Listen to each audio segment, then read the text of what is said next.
Kyagulanyi Center mu Robert Bobi Wine, the elected president of Uganda, awamu ne Mami Bobi Tungo Kyagulanyi bagenze maaso ate n'okwongerayo omulamu ogw'okutambuza dikitata wa kuno Yosete Buhabulwa awamu n'akabinja ke era kati Musale asula ku tebuukye anti Kyagulanyi Center mu Robert Bobi Wine ensonga y'okumulabisa y'okumuteeka ku billboard mu nsi yonna nga Ssaabatemu asinze agikwasizza maanyi agikwasizza bukwakku era tewali agambayo anti Kyagulanyi yatugamba n'ategeeza nti ono agenda mutimba ku billboard z'ensi yonna ng'era amutegeeza nti ye Ssaabatemu ye Ssaabatugumbuzi ye Ssaabafere ye buli kimu mu by'okubeera nga agenda mu maaso n'okutyoboola eddembe ly'Abannayuganda era nga ne human rights tekyakola wano mu Uganda. Oba teweefuddeko mukwano gwange oyinza okufiirwa abantu bo ne bakuggwako naye nga munnange ng'omukulu waali ng'atunula ng'abiraba naye nga yeefuula atabiraba. So Kyagulanyi Center mu Robert Bobi Wine kino kyakola oba kye tuyita nti bwe buwanguzi y'entabiro y'ensibuko y'okuteeka dikitata wa kuno Yosete Buhabulwa agenze mu maaso n'okulowooza okutta Bannayuganda n'okulowooza okusanyawo Bannayuganda mwe yeefuulira omwategeera munnange okutegeera kwe kutono nnyo kukyali wansi ddala era gwe mukwano gwange gwe muganda wange wenna gy'oli njagala omanyi nti ebya Kyagulanyi Center mu Robert Bobi Wine byo byeyongera okutereera buli olukya abaako ekyenjawulo kyakola buli olukya abaako ekyamaanyi kyateekako ku ttafaali okulaba nga Uganda yaffe eno enunulwa. So tulina essanyu tulina okweyagala tuwulira nga tuli b'amaanyi era tuwulira nga Uganda yaffe ngenda fuuka ey'enjawulo era nga tulina essanyu nti Bannayuganda kakati basobola okuyimukiramu ne babaako ekyenjawulo kye beekolerako ne babaako olw'enjawulo we batuuka ne babaako ekyenjawulo kye bakola okulaba nga beerwanako Uganda yaffe eno esobole okutereera n'okufuna ku bibala Bannayuganda bye tubadde tuyaayaanira bye tubadde tuyaayaanira ebbanga lyonna kati ebibala tubituuseeko teri agambayo anti His Excellence omulimu agukoledde ddala bulungi nga bwe twamusaba era nga bwe twamutuma nga bwe twamukwasa obuvunaanyizibwa naye obuvunaanyizibwa tabwebalamye ne Mami Bobi Tungo Kyagulanyi tumwebaza nnyo okuba nga ataddeko ettafaali naye nabeerubeera ono atufuukidde ekizibu Parliament temuddayo tuli mabega wammwe kubanga buli lw'oliba olwana n'omuntu n'obaako w'omukutte n'olaba nga alaajanye kitegeeza obulumi abaabuwulidde tota awo ennyini oba oyongera okwate akaliro bakawulira kambuuze Anite Amongi oba Anita Amongi Zanaleero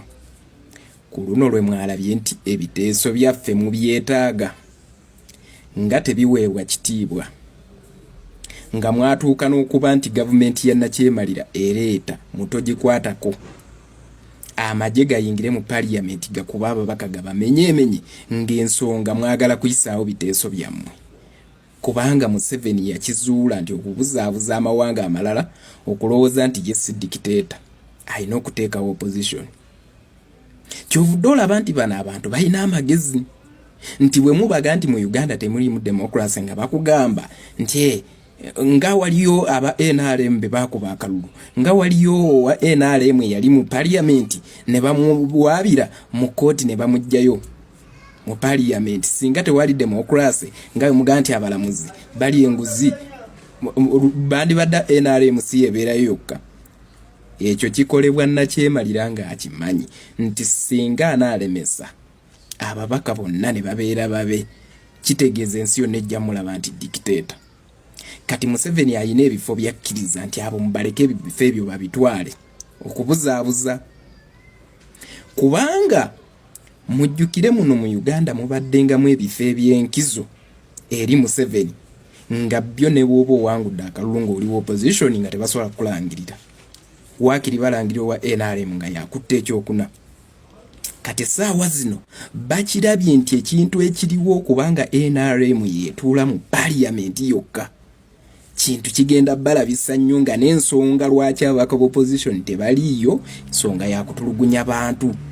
ensi zonna ziwulira ekigambo kye bayita eddembe ly'obuntu ne bakimanya nti kati ekyo kibalabisa kati balina okuteekawo embeera etiisatiisa era mugenda kulaba ababaka abamu ab'emitima emiyabayaba bajja kuddayo era bagenda kukozesa okugulirira ababaka abamu mu opposition babawa akasente babagambe mwe mugende mu parliament era mulaba aba FDC bali betuga nti bakolagana ne NRM bo bazzeeyo naye mwe abagenda okukikola ne muddayo ensi batunulidde ffe tujja kubalabanga mmwe abakolagana n'abantu abali mu kutulugunya bannayuganda ate ensi teyeerabira gwe kyokola leero oyinza okulowooza nti tekikosa naye nkya kijja kukosa mujjukira abaali mutogikwatako betwagamba nti temugikwatako bo ne bagendeyo ne bagamba nti tugikwateko baamaliriza batya lino ddembe lya buntu era Mr. Mpuuga kwatira ddala awo taata tojjaawo njagala mutunulire bano abantu ebikolwa byabwe ku Kinyamatama bwe bagamba nti bamuvumye bagamba kabakuba akalulu okuzannya kuba ababaka abamu bagamba nti ODA eyo bwebanga yabaddemu ebigambo ebinene teyeetaagisa kuzannya mu parliament kati bali olw'okuba baagala osusunda omuliro nti gwake buli anaawulira ku ODA agambe nti azaako asaana kubonerezebwa basigamba kutuwanika emikono tukikubeko akalulu ODA yezannyibwe ne bawanika emikono olw'okuba bakimanyi nti aba NRM be bangi be balina majority bawanika emikono ODA eyo nezannyibwa Mr. Mpuuga bw'aleeta vidiyo okugizannya mu parliament eya His Excellency nga bamujja kunnyonnyo okumuwamba nga bakitegedde genda viral kirabise ensi yonna ebatunuulire baba sipiika ye yeeyogeza oyo Thomas Tayebwa ti vidiyo ezannyibwe naye nga bo baategedde dda akakodyo akaabwe ke bagenda okukola wabaawo wa NRM yawanika omukono nti ssebo Mr. Speaker tokoze bwenkanya ODA akaleetebwa juzi twamaze kuba mikono kazanyibwa oba tekazanyibwa jjukira ku kya vidiyo nakyo kyaliko aba opposition nga bagamba vidiyo ezanyibwe abamu aba NRM nga bo bagamba tezanyibwa kati wa NRM kyava agamba nti Mr. Speaker vidiyo eyo nsaba tezanyibwa tumale kuwanika mikono tulonde abanaasinga enamba ennene kye banaaba basazeewo kye kinaakolebwa kuba bakimanyi balina namba mu parliament era okukkakana vidiyo eyo teyazanyibwa ne batandika n'okwekwasa ti ate akatambi kafunyeemuko obuzibu tekasobodde kuzannya kitegeeza nti mmwe ababaka baffe okubeerawo kwamwe mu parliament bali balina kye bakifunamu wabula ne mubeerawo ng'abantu tukigenda balabisa nnyo nga n'ensonga lwaki ababaka b'opposition tebaliiyo ensonga yakutulugunya abantu ensi zonna ziwulira ekigambo kye bayita eddembe ly'obuntu ne bakimanya nti kati ekyo kibalabisa kati balina okuteekawo embeera etiisatiisa era mugenda kulaba ababaka abamu ab'emitima emiyabayaba bajja kuddayo era bagenda kukozesa okugulirira ababaka abamu mu opposition babawa akasente babagambe mwe mugende mu parliament era mulaba aba FDC bali betuga nti bakolagana ne NRM bo bazzeeyo naye mwe abagenda okukikola ne muddayo ensi batunulidde ffe tujja kubalabanga mmwe abakolagana n'abantu abali mu kutulugunya bannayuganda ate ensi teyeerabira gwe kyokola leero oyinza okulowooza nti tekikosa naye nkya kijja kukosa mujjukira abaali mutogikwatako betwagamba nti temugikwatako bo ne bagendeyo ne bagamba nti tugikwateko baamaliriza batya lino ddembe lya buntu era Mr. Mpuuga kwatira ddala awo taata tojjaawo njagala mutunulire bano abantu ebikolwa byabwe ku Kinyamatama bwe bagamba nti bamuvumye bagamba kabakuba akalulu okuzannya kuba ababaka abamu bagamba nti ODA eyo bwebanga yabaddemu ebigambo ebinene teyeetaagisa kuzannya mu parliament kati bali olw'okuba baagala osusunda omuliro nti gwake buli anaawulira ku ODA agambe nti azaako asaana kubonerezebwa basigamba kutuwanika emikono tukikubeko akalulu ODA yezannyibwe ne bawanika emikono olw'okuba bakimanyi nti aba NRM be bangi be balina majority bawanika emikono ODA eyo nezannyibwa Mr. Mpuuga bw'aleeta vidiyo okugizannya mu parliament eya His Excellency nga bamujja kunnyonnyo okumuwamba nga bakitegedde genda viral kirabise ensi yonna ebatunuulire. Baba sipiika ye yeeyogeza oyo Thomas Tayebwa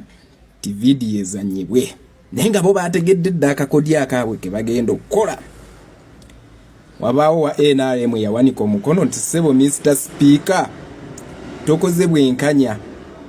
audio akaleetebwa juzi twamaze kuba mikono kazanyibwa oba tekazanyibwa. Jjukira ku kya vidiyo nakyo kyaliko opposition nga bagamba vidiyo ezanyibwe. Abamu aba NRM nga bo bagamba tezanyibwa. Kati wa NRM kyava agamba nti Mr. Speaker vidiyo eyo nsaba tezanyibwa. Tumale kuwanika mikono tulonde abanaasinga enamba ennene kye banaaba basazeewo kye kinaakolebwa. Kuba bakimanyi balina namba mu parliament.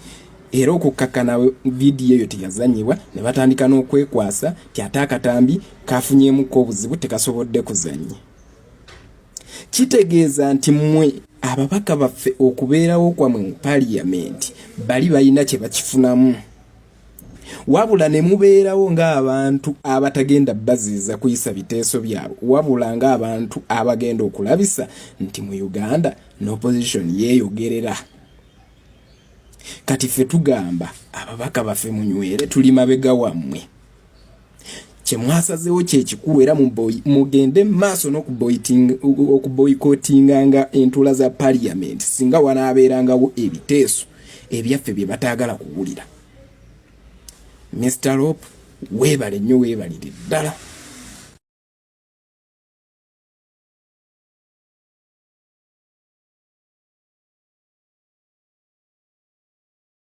Ababaka abamu bagamba nti audio eyo bwebanga yabaddemu ebigambo ebinene teyeetaagisa kuzannya mu parliament. Kati bali olw'okuba baagala osusunda omuliro nti gwake buli anaawulira ku audio agambe nti azaako asaana kubonerezebwa basigamba kutuwanika emikono tukikubeko akalulu audio eyo ezannyibwe. Ne bawanika emikono olw'okuba bakimanyi nti aba NRM be bangi be balina majority bawanika emikono audio eyo n'ezannyibwa. Mr. Mpuuga bw'aleeta vidiyo okugizannya mu parliament eya His Excellency nga bamujja kunnyonnyo okumuwamba nga bakitegedde genda viral kirabise ensi yonna ebatunuulire. Baba sipiika ye yeeyogeza oyo Thomas Tayebwa ti vidiyo ezannyibwe naye nga bo baategedde